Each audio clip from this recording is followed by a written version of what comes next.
And yo, before we get started, man, big shout out to Principal Singh, Indian-born player, was playing in the G League right now. He got his first buckets in the NBA G League. They haven't really been playing them that much for whatever reason. I don't want to judge Brian Shaw, but he hasn't been playing that much. I know he had a lot of hype coming into it. I believe, is the only center that they have listed on the team. So ever since Kai Soto decided to step away and play over there in the international game for his country in the Philippines, they decided not to allow him back because of quarantine issues. They've only got like 5 or 6 games left, and they decided it would be too much to try to bounce him back and forth and get him ready to go. So they just nixed it. So he decided to step away, and good luck to him. We'll see what happens with him next year. I don't know what he's gonna do, but yeah, let's just jump into it. The author. The author. Spit flows, rip shows, a monster. Money over the bitches is what they torture. Slick talk with pain and torture. Positives with his game, I've definitely seen a lot of good things that he's got going on right now. He is definitely benefiting from the NBA G League and the professional coaching, just from the aspect of when he came into it, he was seen as a guard. He was seen more like having on-ball skills. He was a decent dribbler. He was seen as somebody that can pull up. But what I've noticed from watching him in the G League, because I have definitely been a fan of his game, is that he is really advancing in off-ball movement. A lot of the highlights that I've been seeing, or that I've noticed, and as the season progresses in the G League, he gets a lot of plays off the ball, like alley-oops, rim cuts to the rim. He gets a lot of passes just doing dive cuts, spacing out the floor, being able to go out to the three-point line. Currently, he's averaging 17.5 points, 4.5 rebounds, and 2.4 assists. Shooting 37% from three and 48% from the field. Those are beautiful numbers, man, especially from somebody who's seen as a two-guard.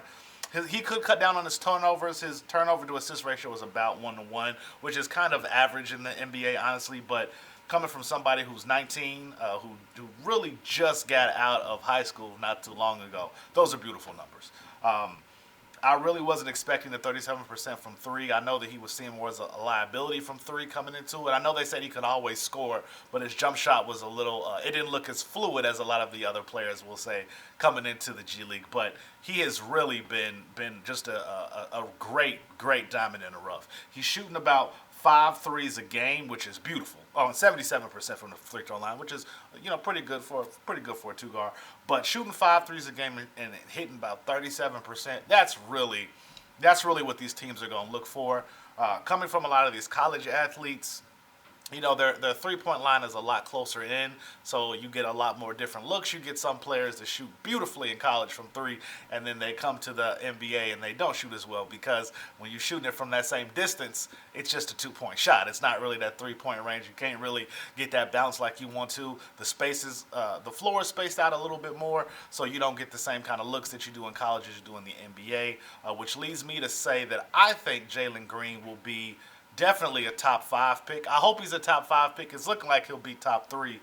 But the problem with a lot of the other prospects, and I don't mean to throw shade on anybody, but there's a couple big men, we'll say forwards, that are projected to go ahead of him in the NBA draft that are currently playing in college. And I watch their game. I see a little bit of their game. I know y'all know who I'm talking about. I don't want to name drop because these are kids in college, but a lot of the athletes that you see that are big men end up flaming out just because they're not going up against really large, really physical competition. The names that come to mind specifically are Anthony Bennett and the Zeller brothers, Tyler and Cody Zeller. Cody and Tyler Zeller were top-rated kids coming out of college. They were big men. They were centers. But they were also very athletic. They were seen as top 5, top 10 draft picks. And because of their physicality, they just kind of flamed out. They couldn't really deal or match up with the players in the NBA being bigger and taller than them.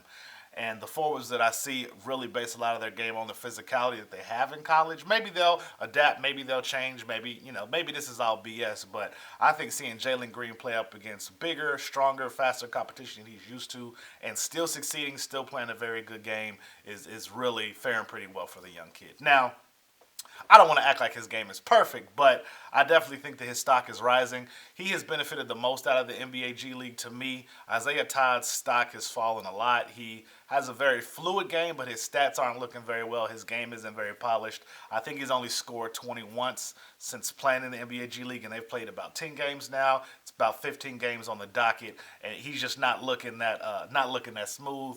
Jonathan Kuminga, in all honesty, is a physical freak of nature, man. He's 6'8", I believe about 220, 230, and he has the kind of body and kind of game that anybody in the top 10, anybody in the lottery will be willing to take a drag on him just because he's so young and because he's so physical and because his game is so fluid. He can pass, he can shoot, he can dribble, he can pull up, he can get down there in the post. So he has a very fluid game. Nothing about his game is really broken, but I do think that he's suffering a little bit from the back-to-backs and the high minutes and the physicality in the G League, which I think a lot of kids will struggle with just playing, their first 1 year in the NBA G League. So I hope you guys enjoyed the video, man. Where do you think these top 5 guys are going to play? Check down in the description box, man. I got where I project the top 5 picks to be in the upcoming NBA draft. If I'm wrong, I'm wrong.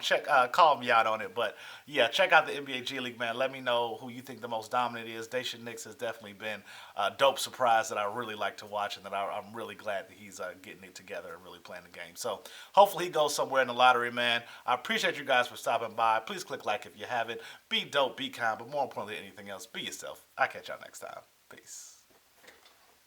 Hey guys, thanks for checking me out today. Before you leave, check out the Patreon. I got a link down in the description. Please subscribe and leave a comment to let me know how I can make my content better or any kind of content that you guys want to see. Click like so YouTube can know that I'm a pretty dope reactor and leave any thoughts that you guys have today, guys. Peace.